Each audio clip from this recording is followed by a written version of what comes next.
পরিষ্কার হবে এমন দেখে মনে হবে দুধের মতন সাদা ধবধবে ভুঁড়ি অথবা বট, ভালোবাসে যে যেই নামে ডাকে আর কি।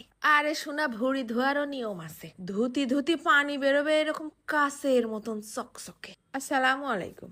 গোশ মাছ খাতে অনীহা লাগলেও ভুঁড়ি খাতে কারো অনীহা লাগে না। আজকে দেখাবো একদম সঠিক পদ্ধতিতে ভুঁড়ি সাফ করা আর ধোয়ার নিয়ম। সত্যি কথা বলতে পৃথিবীতে ভুঁড়ি পরিষ্কারের কোনো সহজ নিয়ম নেই। যেভাবেই করো না কেন, খাটনি তোমার করাই লাগবে। ফেসবুকে মানুষ চুন, সুরকি, আদা, পেঁয়াজ, রসুন পেস্ট কত কিছু দিয়ে ভুঁড়ি পরিষ্কার করে দেখায়। মুখে বলে সহজ, বাবারে তাতেও কিন্তু খাটনি আছে।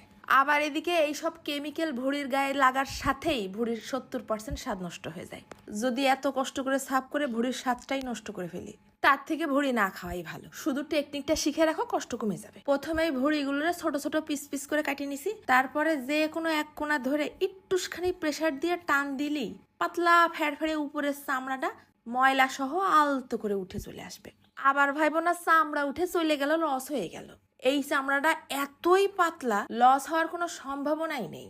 আর এইভাবে শুধুমাত্র 7 পদ্মা বাদে যে কোনো ধরনের ভুঁড়ি পরিষ্কার করে নিতে পারো। কিছু করতে হবে না, শুধু একটু হাতে শক্তি থাকলেই হবে। অনেকেই আছে ঠিক এইভাবে উপর থেকে এক পদ্মা ফেলাই দিয়ে পরিষ্কার না করলে ভুঁড়ি খায় না। দেখো দিনে এবার কি সুন্দর চকচকে হয়ে গেল।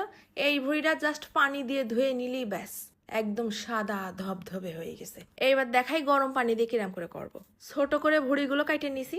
পুরোটাই কিন্তু গরম পানিতে ভিজাবো না। টকবগে গরম পানিতে ভুঁড়ির অর্ধেক অংশ ভিজায় রেখে দেবো মাত্র 1 মিনিট। বাকি হাত দিয়ে ধরে রাখার অংশটুকু কিন্তু ঠান্ডাই থাকবে, যেন হাতে সেকা না লাগে। এবারে গরম হয়ে যাওয়া অংশটুকু আগে একটা চামচ দিয়ে ময়লা পরিষ্কার করে নিচ্ছি। ঠিক এইভাবে করবা, হাতে 1 ফোঁটা গরম সেকা লাগবে না। এই সেকা লাগার ভয়তেই কিন্তু মানুষ গরম পানিতে ভুঁড়ি পরিষ্কার করতে চায় না।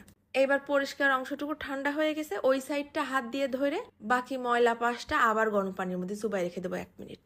দেখিস এর থেকে সহজ আর কিছু আছে? এইভাবে সাফ করতে বেশি না, এক টুকরো ভুঁড়ি মাত্র 5 মিনিট লাগবে। এতে ভুঁড়ির স্বাদও নষ্ট হবে না, হাত পুড়ে যাওয়া, সেকা লাগা এসবের কোনো ভয়ও থাকবে না। এবার একবার সুন্দর করে ধুয়ে নিয়ে আসি। দেখো তিনি একদম সাদা চকচক করতেছে। তারপর যে কোনো ইচ্ছা মতন সাইজ করে পিস পিস করে কাটে নিচ্ছি। ভুঁড়ি একটু বড় পিস রাখলেই ভালো হয়, কারণ জাল করতে করতে এটা আবার যায় ছোট হয়ে গেলে খাওয়ার সময় গালে বাঁধে না।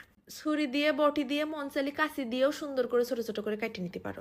এইবার দেখাই পরিষ্কার হবে এমন কোন রকম দুর্গন্ধ তো থাকবেই না, উল্টো কাঁচা ভুঁড়ি দিয়েই বেরোবে ঘ্রাণ। আস্ত একটা লেবুর রস চিপড়াই চিপড়াই দিয়ে দিছি। খোসাগুলো আবার ভুঁড়ির মধ্যে নিয়ে নিলাম। তারপর নিয়ে নিছি 1 কাপ একদম ঘরের নর্মাল আটা। চটকায় ভুঁড়ির সাথে আটা দিয়ে লেবুর রস দিয়ে মাখায় রেখে